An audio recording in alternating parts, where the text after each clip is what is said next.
अस्सलाम वालेकुम जी नाज़रीन, मैं आपका दोस्त एडवोकेट बुरहान ख़ान हूँ और आप मेरा यूट्यूब चैनल और फेसबुक पेज देख रहे हैं। उम्मीद करता हूँ तमाम व्यूअर्स खैर वाफियत से होंगे। नाज़रीन, आज का जो हमारा टॉपिक है चैप्टर नंबर 12 है dispute as to immovable property. Procedure where dispute concerning land etc is likely to cause breach of peace. ऐसे मामला जहाँ पे ब्रीच ऑफ पीस का ख़तरा हो और इमूवेबल प्रॉपर्टी के हवाले से वो जो मामला हैं उसको मजिस्ट्रेट कौन सी डायरेक्शंस इशू कर सकता है। मजिस्ट्रेट ऑफ फर्स्ट क्लास जब उसको रिपोर्ट मिलती है फ्रॉम अ पुलिस रिपोर्ट, जब वो सेटिस्फाई होता है तो फिर किस तरह से वो कौन सी डायरेक्शंस वो इशू कर सकता है। इसको ये चैप्टर ये लेंथी सेक्शन है, इसको हम दो हिस्सों में तकसीम करके समझने की कोशिश करेंगे। Whenever a magistrate of the first class is satisfied from a police report or other information that to dispute likely to cause breach of the peace exists concerning land, water or the boundaries thereof। Magistrate को जब कहीं से भी मालूमात मिलती है regarding land के, ज़मीन के हवाले से कि वो जो मामलात हैं वो likely to breach of peace हैं, तो मजिस्ट्रेट या तो वो कोई ज़मीन से हैं या कोई पानी का कोई तनाज़ा है या कोई बाउंड्री का तनाज़ा है, इस हवाले से या उसको पुलिस की तरफ से कोई इंफॉर्मेशन रिसीव होती है या कोई भी अदर तरीके से उसको इंफॉर्मेशन रिसीव होती है within the local limit of his jurisdiction. उसके जुरिस्डिक्शन में ही shall make an order in writing stating the ground of his being so satisfied.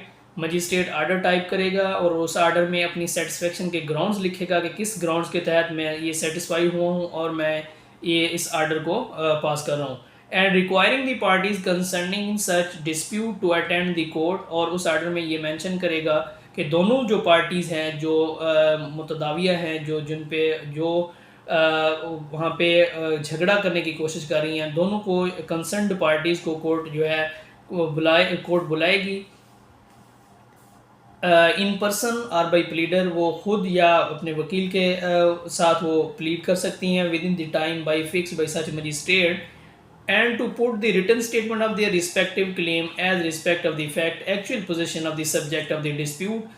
वो मजिस्ट्रेट उन्हें ये ऑर्डर करेगा कि आप जो है अपने जो रिस्पेक्टिव क्लेम्स तक जो है अपनी वो मुद्दा जो है कोर्ट के सामने रखें, अपने रिटन स्टेटमेंट जमा करवाएं और इसमें कोर्ट को आगाह करें कि जो असल मामला है वो क्या है, ताकि कोर्ट उस पर अपना वर्डिक्ट जारी कर सके।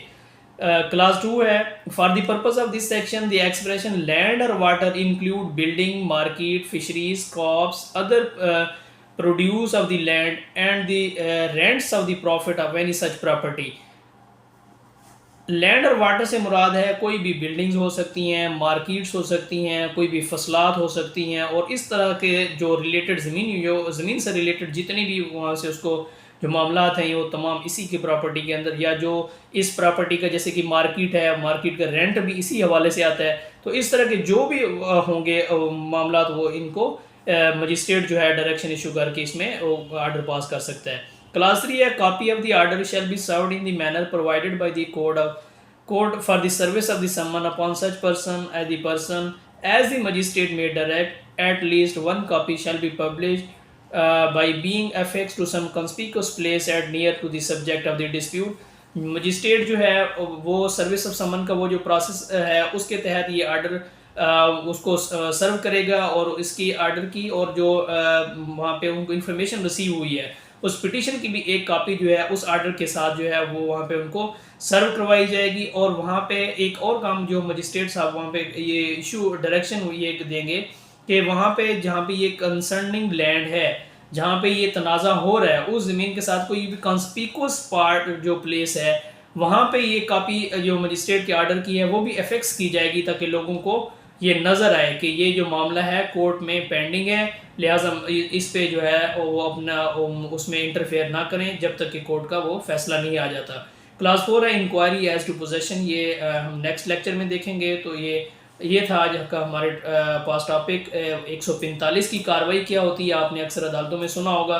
तो कल तक के लिए अपने भाई को इजाज़त दीजिए, कल से हम इसको क्लास 4 से एंड तक पढ़ेंगे और समझने की कोशिश करेंगे कि मजिस्ट्रेट जो है वो 145 की जो कार्रवाई है वो किस तरह करता है और कौन कौन सी डायरेक्शन इशू कर सकता है रिगार्डिंग कंसर्निंग लैंड।